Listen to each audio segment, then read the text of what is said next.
Hey, math people, Euler's method. So we are done with our solving of differential equation techniques, and we just know the separable differential equation and antiderivatives, and that's okay. We now have a new idea known as Euler's method, and this is a good way to approximate pesky differential equations that we just can't solve. Remember, if you want to solve more differential equations, you're going to be taking that course after you finish the calculus series. Anyway, we are going to start by looking at the intuition behind what's called Euler's method. We'll do some examples to prove to you that it works, and then we'll do some more attainable examples. What do you have to do towards the end? So remember, this video is for you, Nicole. What does that mean? It means you should use the timestamps, you should pause when you need to, and you should be patient with yourself. Let's do some math. All right, so Euler's method, we're going to get to it eventually, all right? Shut up. Let's just talk about which differential equations that we know how to solve using the antiderivative and separable differential equation moves that we know. Which ones can we actually do so far? Figure it out. 3, 2, 1. Well, we can do the first one by the antiderivative. We can do the second one by the antiderivative. We can do the third one by separable differential equations. You can write x and y as separate factors. Likewise, same story with the next one. But as soon as you introduce a minus or a plus, we can't separate those, and we just don't know how to. And at least AP Calc or Calc 1 or Calc 2, we just don't know how to solve these differential equations. You'll learn eventually in differential equations if you take it, but for now we just don't know how to do those. So we do know how to do y. This is technically separable. We will also cover these in lecture 4, but the moral of the story is we don't know how to solve lots and lots of differential equations. So what can we do? We can learn how to do them, or we can just do Euler's method instead. So let's begin with our familiar friend, the tangent line. And go through the following just to get some motivation going. So if I have negative x over y, sketch the slope field that is going to help us approximate y of 1 using the tangent line at some point, let's just say 0, 3. So what you're going to do is find the tangent line. You know 0, which is x1, you know 3, which is y1. Plug those in to see if you could find the tangent line, which tangent line slope. And then all three of those together will give you the tangent line. In addition to that, find the slope field and then see if you can use that tangent line to approximate what y1 would be roughly around. Give it a go. 3, 2, 1. So if you plug in 0, 3 for x and y respectively, you would just get a slope of 0. So you're just getting a tangent line of y is equal to 3, which would just be flat, boring line. So I would just say y1 is approximately 3, even though based on the slope field, it definitely curves. Riding a slope of just the initial condition is not very useful for when our values are farther and farther away. So is there some other way to get a better approximation? Yes. What's that other way? It's called Euler's method. Here it goes. So it's a lot of tangent lines. It's a daisy chain of tangent lines. Rather than just going from point A to point B, writing the slope of the initial condition, which is what we did here, 0, 3, is just the slope of 0. And we just said, okay, well, I'm just going to ride this forever. Well, I know that by the way that this slope field curves, that as I move along the x-axis, it's going to be curving downward. So it should be a little bit lower, right? It shouldn't be at exactly 3. So what we do is we just sort of update. Using the slope field, we kind of just update the tangent line at what we call steps. So here's how that works. So I know the slope to be the change in y over change of x. Let's identify that the change of y would just be the slope times change of x. This will help us come up with these, we'll just say steps along our journey through Euler's method. So we do the following. We use the given point. Okay, that's not bad. We find the slope, which we just did, right? We already did that over here. We just got a slope of 0. So we would just plug in your x and plug in your y, and then you would get some slope. You would then find some change in y. So this is where the new step is coming into play. Since the change in y is just going to be m times change of x. We would then generate a new point.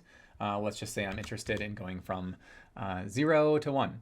What I would do is I would do this at like 1/2 or 1/3 or 1/4, and then I would just generate a new point and then just churn through this process all over again.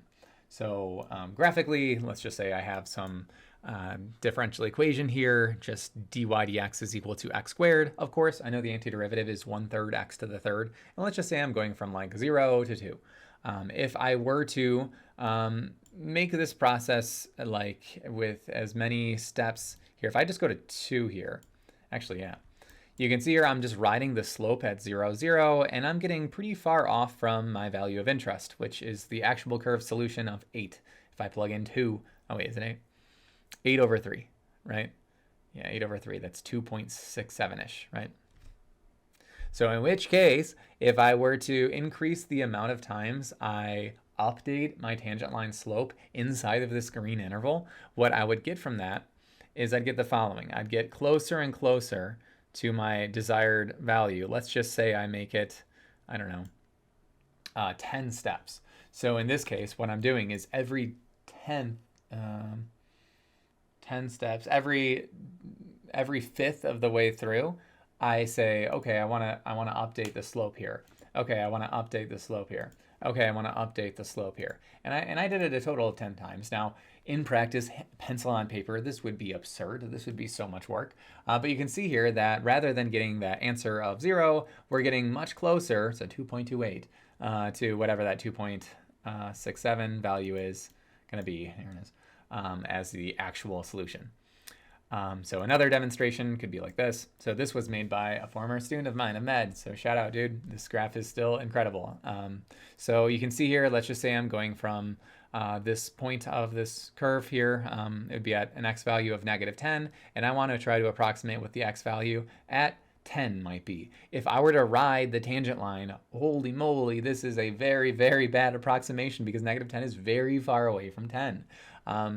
But if we update the slopes along the way, so let's just say I do 2 steps. So I'm riding the tangent slope all the way. If you're doing 2 steps from -10 to 10, halfway through would be at 0. And we just update with the slope at that moment, in which case we're getting at least a little bit closer. If I do now say 5 steps, that works. If you take the length of the interval, which is 20, and then divide by 5 for the number of steps, every 4 units, we would be updating the slope. So we'd be riding the tangent line up to, I think that's a -6, and then we would update the slope. And then we'd be riding that to -2, we would update the slope. And then we'd be doing that just a few more times, and then you just do it a total of 5 times here, 5 steps. And then you can see here, okay, we're a lot closer when we do 5 steps. We're still pretty far away, but as you do more and more steps, you can see here that this smoothens out and we get a lot closer to the actual value, which you can see here. We have to zoom in quite a bit to see that, okay, we're off, but actually by really not that much, by just doing a lot of guesses. This is an algorithm. You can tell a computer to do this. You can probably program this in 20 lines, probably even less, depending on what language you use. And it's a pretty manageable process if you ask a computer to do it. If you do it, pencil and paper, it's fine, but you have to just do lots of like add, subtract, multiply, divide, which can kind of suck. So let's get to it. Let's practice this out. So use Euler's method rather than the tangent line to approximate y1. Same differential equation, same initial condition. I'm just updating halfway through. So rather than going riding the tangent line the whole way through, just from 0 to 1, I'm just halfway through a journey, updating the slope at 1/2. So yeah, let's go through this one step by step. So I'm not gonna say try anything out. We're just gonna go through it step by step. When we do this process, since it's like so very algorithmic and step by step, I like to create like a table or chart. I like to create a point column, a slope column, a change in y column, and then like a new point column. So think about how some x comma y, in this case 0 comma 3, would change to some 0 plus your change in x, comma 3 plus your change in y. Since my change of x is 1/2, I do need to hunt down what my change of y is going to be. That's ultimately just updating the slope, right? Because my change in y is m change of x. Just wait until we go through the process. This is one of those things where if you do it like the first time, it's like, what is this? But then by the second or third time, you're like, oh, and that's all it is. So I swear you just have to give it an honest go. Okay, so we're going to start at 0 comma 3 for the point. If I want to find my slope there, I would plug in 0 for x, 3 for y. get a slope of 0. So what would then my change in y be? Well, I'm writing a flat line. So 0 times my change of x, which is 1/2, is just 0. So then if I want to generate my new point, rather than being at 0, 3, I would be at 0 plus 1/2, comma, 3 plus 0, 1/2, 3. I would take that new point, carry it on over to the new point column, to the point column, and then just run through that all over again. See if you can do that next one. So you're going to pick up 1/2, 3, place it right here where my cursor is, and then find your m, find your change in y, generate that new point, and then now you should ideally get a little closer to wherever the 1, question mark, what we're solving for, is within this solution curve. Give it a go. 3, 2, 1. Should have got m is 1/6, so 1/6 times 1/2 is 1/12, and then if we just do that x plus change in x, that's just 1. That's our destination. We've arrived. It makes sense that we only had to do 2 steps for moving half, right? Half plus half is 1. So we're going from 0 to 1.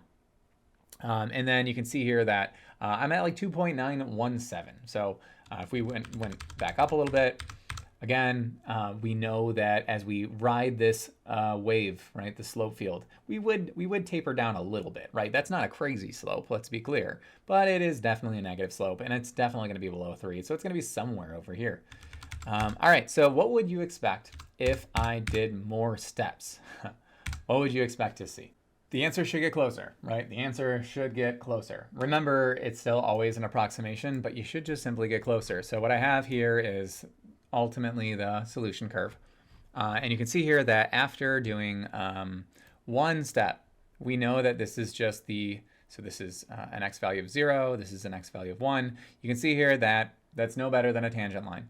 In fact, an Euler's method of one step is literally just a tangent line. So if you do 2 steps, which is what we just did, you can see that we updated the slope here at half, and then we wrote it down, and then we're a little bit closer. If we do 3 steps, a little bit closer, 4, 5, 6, 7, the more and more steps we do, the closer and closer we get to the actual location on the solution curve.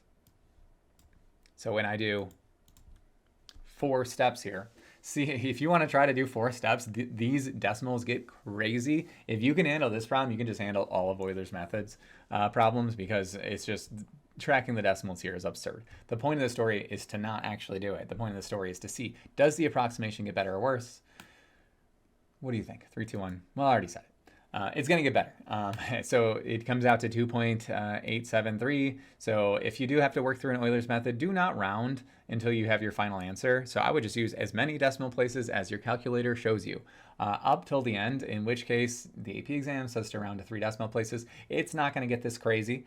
This is 4 steps with very clearly ugly numbers, but again, if you can handle this, if you can dodge a wrench, you can dodge a ball. If you can handle ugly cases, you can handle simpler cases. But this 2.873 value compared to the 2.917 value, let's see which one actually ends up winning. This was a separable differential equation all along, by the way. We did not need Euler's method for this. Here's the process behind solving that. If I use my 0, 3 as an initial condition, I would just get y is equal to the square root of 9 minus x squared, which is what we showed here. So if I were to then find what the real y1 would be, I'd plug this one into my particular solution here, and I get the square root of 8, which is 2.828, the actual value. So you can see here that we are closer. That's the whole idea. This 2.873 is the closest to 2.828, where this 2.917 with 2 steps was a little farther out. And then, of course, the tangent line at the very beginning was much further out. So the more steps you take, the better the approximation will be. All right, let's just run through actual examples now. So approximate the value of y2 for the differential equation here, x minus y. By the way, this is not separable. We actually can't solve this, at least right now in AP Calc. You would need to take ordinary differential equations to learn how to solve these using 2 steps from y. 1 is equal to 2. So if I want to go from 1 to 2, what are my step widths going to be? My change of x, what are those going to be equal to? Okay, see if you can just run through this whole process now. All right, so you're doing the whole table on your own. You're doing the point column, the m column, change of y column, and new point column. 3, 2, 1. All right, so you can find your change of x. We know that change of x, actually think back to our like Riemann sum days. B minus a over n. That should sound familiar. At the very least, when I say b minus a over n, you should be like, oh yeah, I've heard that before. That would give you your change of x. So obviously intuitively, if I want to go from 1 to 2 in 2 steps, that's half plus half again. But obviously it could get more complicated, right? What if we're going from -7 to 24 in 8 steps? You know, you would have to do b minus a over n. So then I start at 1, 2, I get my slope. Turns out 1 minus 2 is -1. And then you can get your change in y by multiplying -1 by the 1/2, so -1/2. And then now I get a new point. I would take 1, add the delta x to it. I would take 2, and then add my delta y to it. So 3/2, 3/2, and then rinse, repeat. So in my class at least, and on the AP exam, we tend to, if we don't give you a calculator, give you problems where it's like this, where it's a lot more manageable. The numbers don't get too crazy. All right, let's try out this next one. So we're going from 0 to 4 now. Think about that. We're doing this in 4 steps. And then here's our differential equation. Yeah, it's separable. Yeah, you can solve it to get what the actual value is, but we're practicing Euler's method, okay? All right, give this one a go. 3, 2, 1. All right, so we're starting at 0, 2. I'm not going to read through this. Just you read it. I mean, 0 times 0 times 2 over 2 is 0. You want to sit and listen to me say that. It's rinse, repeat. It's an algorithm. We humans, you know, we shouldn't be doing this. We could tell not even an AI to do this. We could tell just a program to run this for us. So, but the idea is, so if you're like, well, then why do I have to learn it? Well, because we don't want to live in a black box. We want to know how algorithms work in the background. If we're just hand on to our descendants all the algorithms, in a generation or two, no one's going to know how the algorithms work. So it's a rite of passage. Listen to your elders. Okay. All right, so this one was separable. See if you can just find what the actual y4 is. It's good practice. So do separation of variables, 3, 2, 1. You should have got 2e to the 4th. This should be roughly 15. That is not roughly 15. So what went wrong? These are too large of steps and not enough steps. So if we really wanted to go from 0 to 4, that's a large distance between. So we would tell a computer to do, I don't know, thousands of steps, so that way we'd be much more accurate. Next up, approximate the value of y of 1/2 from the differential equation to x plus y using 2 steps from y of 1 is equal to 3. We're going from y of 1 to y of 1/2 now. So we're moving in reverse. It's the same process, just going backwards. See if you can handle this one. 3, 2, 1. So if I'm going from 1, 3, of course that slope is just 5. That would just be 2 plus 3 to get 5. And you would get a change of y. Now let's think about that. Our change of x is -1/4 because we're moving in reverse. That's okay. That's fine. You can do that. It's a little scary at first, but we would then just work off that. So if my delta x is -1/4, my delta y would be -1/5/4. So then I would get a new point, and then I would just rinse repeat thereafter. So any difference here? Not really. Just if you move in reverse, that change of x is negative. All right, last one. We can handle tabular scenarios as well. So let's just say I have some y of 6 is equal to 5, and then I know the derivative at all these locations. So I'm going to find y of 10, the approximation for that, using 2 steps from y of 6, and then finding y of 10 using 4 steps. All right, give these a go. 3, 2, 1. So for the first one, if I just do 2 steps to get from 6 to 10, that would be steps of 2. So I would just have to update it 1 time halfway through at an x value of 8. And then if I were to do 4 steps from 6 to 10, 3, 2, 1, I'd be just taking steps of 1, right? So you get pretty different values, and that's because they're both bad. Just like how we saw over here within this problem here, 15 is quite a ways off from 100 something, whatever this is going to be. So bottom line is, if you're going to be traveling such great distances, you should probably not just be guessing periodically every so often, right? That's just like, imagine going from, I'm just American, so going from Maine to Oregon, I'm thinking Oregon Trail, with just checking the map like 3 times, you know, just like, or 2 times. It's like, one time even. I mean, this is literally checking one time. Like, okay, I'm probably going the right way. All right, that's all for today. Math on.